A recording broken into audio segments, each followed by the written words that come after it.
Tonight at 6, a South Central event could impact the whole state. We're watching the possibility of a Mount Spur eruption and its ability to prevent cargo from getting across Alaska. Plus, stocks take a hit. An economist explains how he thinks the latest information can impact the United States economy. And a scam related to summer tourism in Alaska. We'll have details on the Better Business Bureau investigation. Blizzard conditions prompt warnings for parts of Alaska where winter is still in play, but here locally, a record. I'll have that coming up. You're watching Alaska's news source. Depends on which way the wind is blowing, how long, how much stuff, material is being belched into the sky. Facing the possibility of Mount Spur erupting, supply chains in Alaska could see disruptions, including to air traffic bringing goods to communities around the state. Now, according to the Fairbanks Economic Development Corporation, disruptions to air cargo going to Fairbanks would impact goods such as pharmaceuticals and deliveries from businesses such as Amazon, but likely not have much impact on perishable items. It depends on winds, however.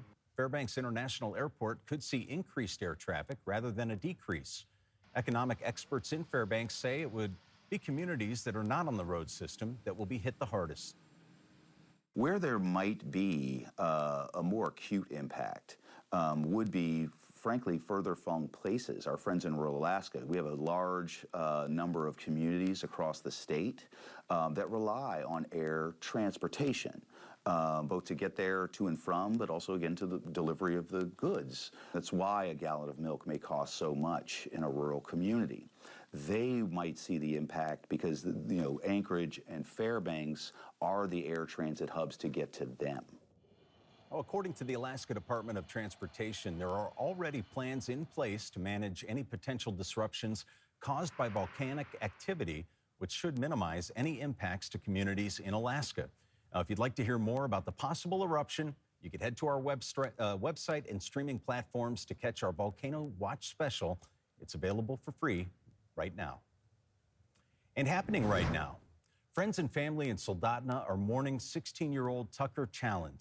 A celebration of life is being held right now at Soldotna High School for the teen who was killed in an avalanche while snow machining in Turnagain Pass less than 2 weeks ago.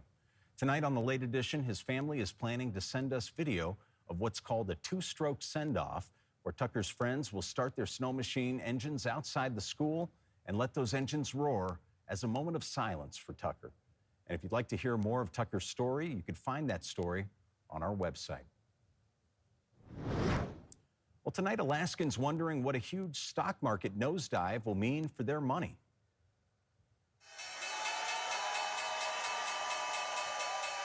The Dow responding to the president's massive new tariff policy, losing more than $3 trillion in market value. It's a one-day loss not seen since the pandemic. Now, some economists are concerned about a recession and a global trade war as baseline 10% tariffs on all countries go into effect on Saturday, with higher rates planned for other countries. An Anchorage financial advisor says something similar happened in the first Trump administration as he looked to the future. I don't think this is going to be a sprint. I think this is going to be a marathon. So it's going to probably be quite a while until we know exactly what's going to happen, but hold on for the ride. Now, with the stock market drop, Alaska oil prices that pay for the state budget fell by $3.51 to about $73 a barrel. Meantime, Alaska's senators remain split on tariffs. Senator Murkowski saying that the Trump policy creates uncertainty she says will cause Alaskans higher prices, while Senator Sullivan says he's watching to see what happens, saying, in his view, the Trump policy is intended to make trading fairer and strengthen America's manufacturing. So far, Representative Begich has not returned a request for comment.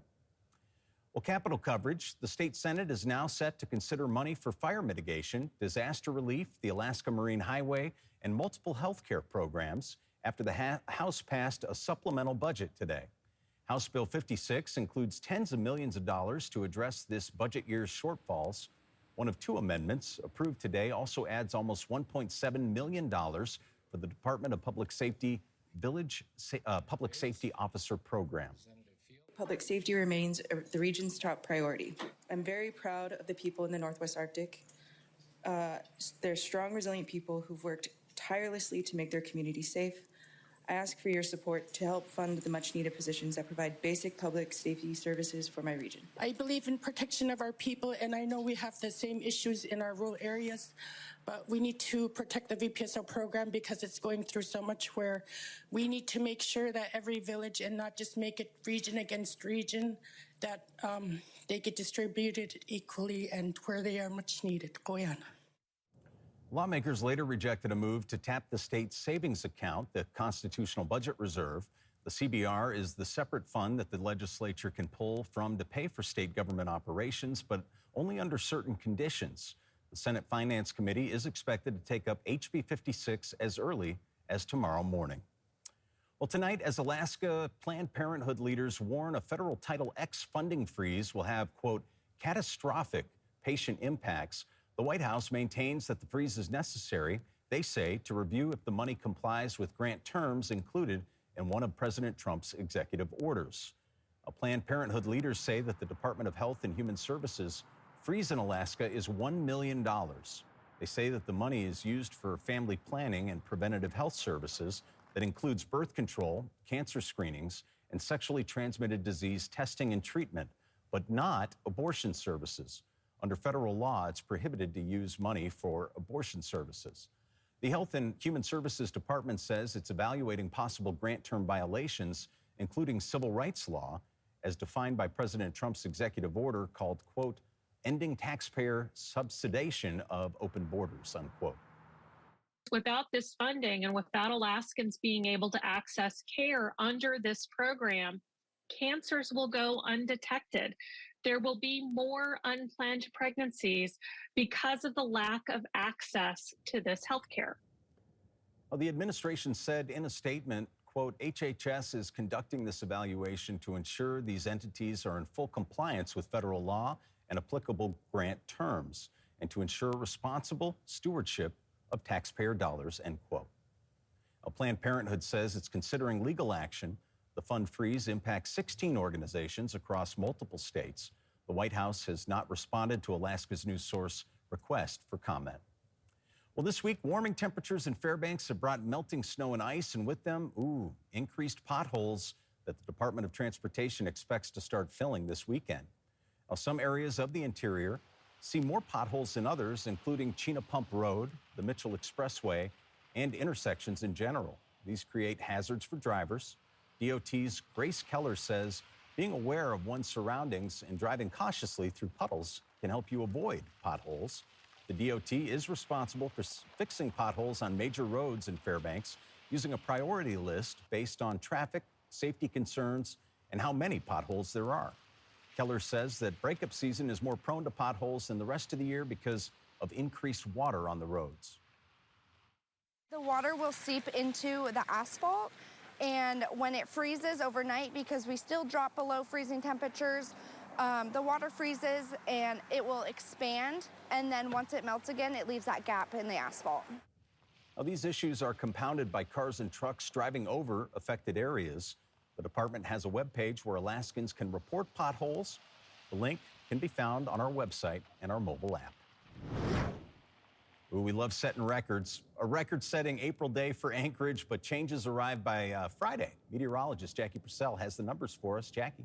Yeah, we had some nice sunshine and blue sky out there, and temperatures in the metro area were hitting the 50s in numerous locations. Check out this record-setting day, though. For the Anchorage area, the old record was 51 degrees occurring on this day in 1958, but today we made it up to 52 degrees, and the normal high, by contrast, is 39 degrees. So a nice April 3rd day. And you can see why. Look at all the blue sky, the sunshine. The ski slopes may not be loving this, but luckily the people are. And we can see that those temperatures are remaining in the 50s for most metro locations. The airport now down to 49 degrees. So 52 for that high temperature today. Now into interior locations. Fairbanks at 46 for their high. They're at 10 degrees above their normal, and their current temperature 41, and winds are calm. Looks like they have some nice sunshine into the interior as well. They'll hold on to that as they head into Friday, but we will see some changes here in the south central region. So enjoy this nice evening. Increased cloud cover overnight, even a slight chance of some rain, but a higher chance of rain as well as mountain snow for the south central region going into Friday morning, taking us into Friday night and Saturday even, and continuing to see some very wet weather all the way through Sunday, where it is a snow from the interior stretching south toward Clarks Point and Kodiak. Here's a look at our forecast for tomorrow. Cloudy skies here locally, a high of 49. It'll be partly sunny and 49 in Fairbanks. Juneau seeing some wet weather, April showers, if you will, 51 for their high and 40 above. Even though that's a bit warmer for the Bethel area, they could still see that mix of snow and rain. I'll have more on the forecast coming up a little bit later for you. All right, Jackie, thank you very much. And still ahead, the Better Business Bureau is looking into possible tourism scams in Alaska. You're going to want to hear this coming up after the break.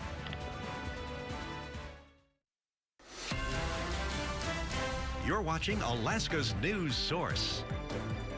Summer tourism scams, they're unfortunately common as travel ramps up.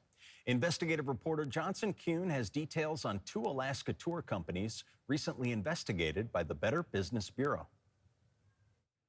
Anchorage Downtown Tour Group and Ketchikan Taxi Cab Tours have been accused of taking deposits for tours that were either canceled last minute or in many cases never provided at all. However, the BBB says the 2 companies are just a couple examples of a troubling trend, one they see every year, especially here in Alaska. A lot of times, these businesses look like at first glance, they've got a lot of good reviews. Cameron Nakashima with the BBB explaining how the best way to stay vigilant is to do your own homework. Don't just get your story from just one source. Go to multiple, just to make sure you're getting the full picture there and knowing that you can trust this person or this company with your money. According to the Alaska Department of Commerce, Anchorage Downtown Tour Group's business registration expired in December 2023. However, the BBB alleges the company continued to collect deposits through its website without following through on services, resulting in a series of bad reviews well into 2024. The company now appears to be permanently closed, and no location exists at the 5th Avenue Mall address listed. Also, records show Ketchikan Taxi Cab Tours license expired in December 2024, but appears to still be open online. While the BBB has no legal authority and cancellation refunds may not always be possible, Cameron says it's still best to file a complaint through the BBB's scam tracker, which can help raise awareness. You're also encouraged to report that locally to the Attorney General's office and possibly the local law enforcement if it demonstrates criminal intent. I tried reaching out to both tour companies, but some numbers provided were either disconnected or led to different organizations. Emails and Facebook messages were left as well, but have not yet been returned. The BBB says they've not heard back either. Johnson Kuhn, Alaska's news source. Thanks for listening. Click subscribe so you can get the latest podcast from Alaska's news source automatically. And stay up to date with breaking news and in-depth reporting available for free 24/7 with the Alaska's News Source app.